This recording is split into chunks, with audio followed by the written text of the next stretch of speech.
سورہ ہجر کی آیت نمبر 45 سورہ ہجر کا اور 14ویں پارے کا چوتھا رکوع۔ اللہ رب العالمین نے ارشاد فرمایا، ان المتقین فی جنات و عیون، بے شک ڈر والے باغوں اور چشموں میں ہیں۔ جو متقی ہیں، پرہیزگار ہیں، اللہ پر ایمان لانے والے ہیں، وہ جنتوں میں ہوں گے اور چشموں میں ہوں گے۔ ان سے کہا جائے گا ادخلوها بسلام آمنین، ان میں داخل ہو سلامتی کے ساتھ، امان میں، یعنی جنت میں داخل ہو جاؤ، تمہارے لیے سلامتی ہے اور تمہارے لیے امن ہے۔ نہ یہاں سے تم نکالے جاؤ گے، نہ تمہیں موت آئے گی، نہ کوئی آفت مصیبت بلا آئے گی، نہ کوئی خوف، نہ پریشانی۔ الحمدللہ مسجد نبوی شریف کے ہر دروازے پر یہ آیت کریمہ لکھی ہے، ادخلوها بسلام آمنین۔ یہ آیت کریمہ کا تو تعلق جنت سے ہے کہ جب جنتی جنت کے دروازے پر پہنچیں گے تو فرشتے کہیں گے داخل ہو جاؤ، تمہارے لیے سلامتی ہے، امن ہے۔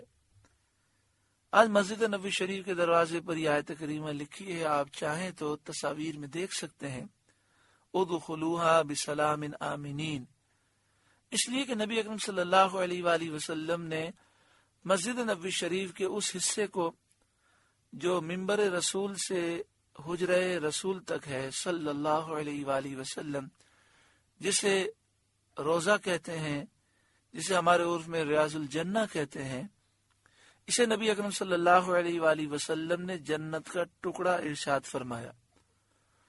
اور محققین کی رائے یہ ہے کہ کل بروز قیامت یہ ٹکڑا جنت میں جائے گا، تو اس میں داخل ہونا گویا کہ جنت میں داخل ہونا ہے۔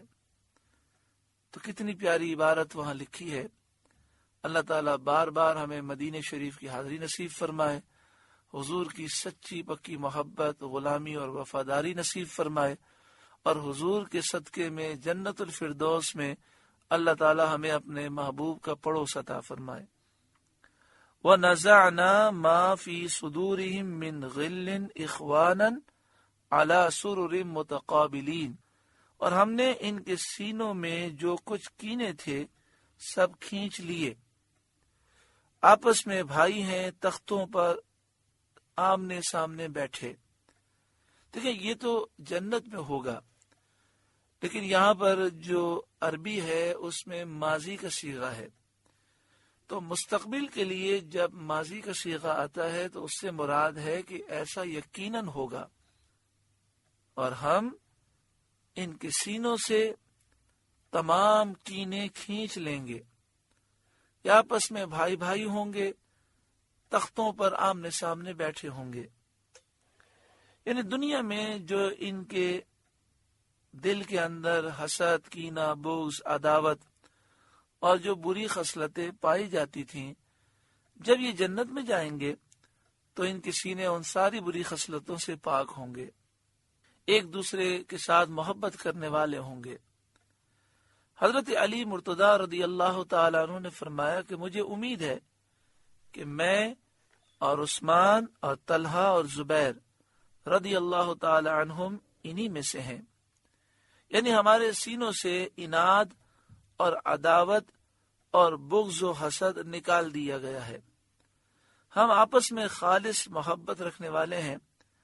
اس میں روافض شیعوں کا رد ہے، جو صحابہ کرام میں یہ کہتے ہیں کہ آپس میں ان کی نفرتیں تھیں، اور وہ بعض صحابہ کرام کو مانتے ہیں، بعض کا انکار کرتے ہیں، اہل بیت کو مانتے ہیں اور صحابہ کرام کی توہین کرتے ہیں۔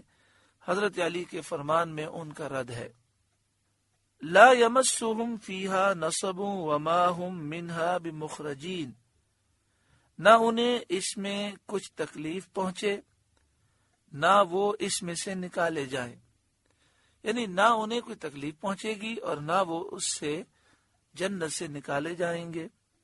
نبی، اے محبوب آپ خبر دے عبادی میرے بندوں کو، انی انا الغفور الرحیم، کہ بے شک میں ہی ہوں بخشنے والا مہربان۔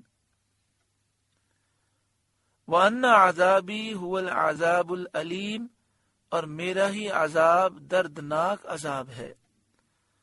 اللہ اپنے کرم سے ہم پر فضل فرمائے اور اپنے عذاب سے محفوظ فرمائے۔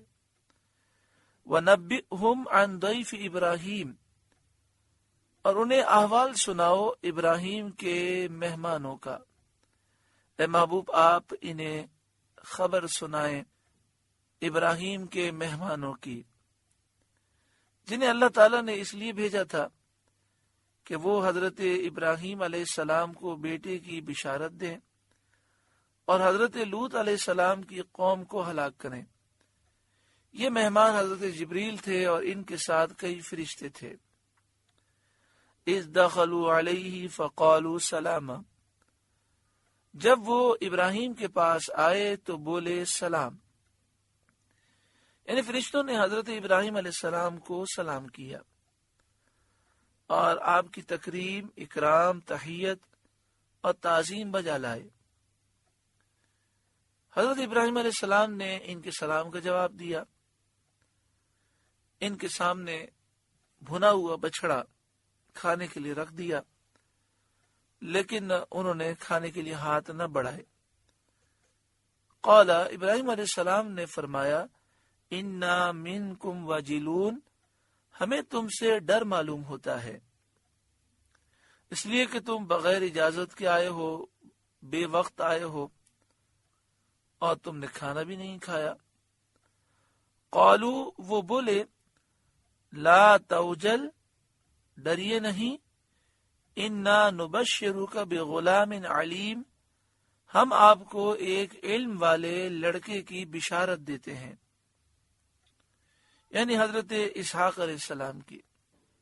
قال، ابراہیم علیہ السلام نے فرمایا، ابشرتمونی علی ان مسنی الکبر فبم تبشرون، کیا اس پر مجھے بشارت دیتے ہو کہ مجھے بڑھاپا پہنچ گیا، اب کاہے پر بشارت دیتے ہو؟ یعنی میری عمر 120 سال سے زائد ہے، میری زوجہ کی عمر حضرت سارہ کی عمر 90 سال سے زائد ہے، اس بڑھاپے میں اولاد کا ہونا عجیب و غریب ہے، تو یہ بتاؤ کہ اولاد کس طرح ہوگی؟ کیا ہمیں دوبارہ جوانی ملے گی یا اسی حالت میں اللہ تعالیٰ بیٹا عطا فرمائے گا؟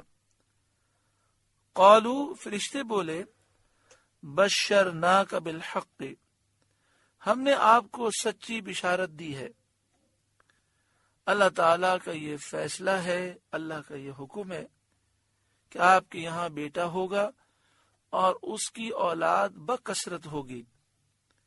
فلا تکم من القانطین، تو آپ نا امید نہ ہوں۔ قال، حضرت ابراہیم علیہ السلام نے فرمایا، وَمَن يَقْنَطُ مِن رَحْمَةِ رَبِّهِ إِلَّا الضَّالُّونَ، اپنے رب کی رحمت سے کون نا امید ہو مگر وہی جو گمراہ ہوئے، یعنی میں اللہ کی رحمت سے نا امید نہیں ہوں، کیونکہ رحمت سے نا امید کافر ہوتے ہیں۔ ہاں، اس کی سنت، اس کا طریقہ جو دنیا میں جاری ہے، اس سے یہ بات عجیب معلوم ہوئی کہ اتنے بڑھاپے میں بیٹا ہوگا، تو اس لیے میرا یہ سوال تھا کہ بڑھاپے میں ہی ہوگا یا ہمیں دوبارہ جوانی دی جائے گی۔ قال فما خطبکم ایھا المرسلون، ابراہیم علیہ السلام نے فرمایا، پھر تمہارا کیا کام ہے اے فرشتوں، یعنی اس بشارت کے سوا اور کیا کام ہے جس کے لیے تم بھیجے گئے ہو؟ قالو، فرشتے بولے، انا ارسلنا الی قوم مجرمین، ہم ایک مجرم قوم کی طرف بھیجے گئے ہیں، یعنی قوم لوط کی طرف ہم انہیں ہلاک کریں گے۔ الا آل لوط، مگر لوط کے گھر والے، انا لمنجوہم اجمعین، ان سب کو ہم بچا لیں گے کیونکہ وہ ایماندار ہیں۔ الا امرأتہ قدرنا، انہا لمن الغابرین، مگر اس کی بیوی، مگر لوط علیہ السلام کی بیوی ہم ٹھہرا چکے ہیں کہ وہ پیچھے رہ جانے والوں میں ہے۔ یعنی لوط علیہ السلام اور لوط علیہ السلام کے گھر والے وہ عذاب سے بچ جائیں گے، لیکن حضرت لوط علیہ السلام کی زوجہ یہ منافقہ ہے، اس لیے یہ ہلاک ہو جائے گی۔ سورہ ہجر کا 4 رکوع مکمل ہوا۔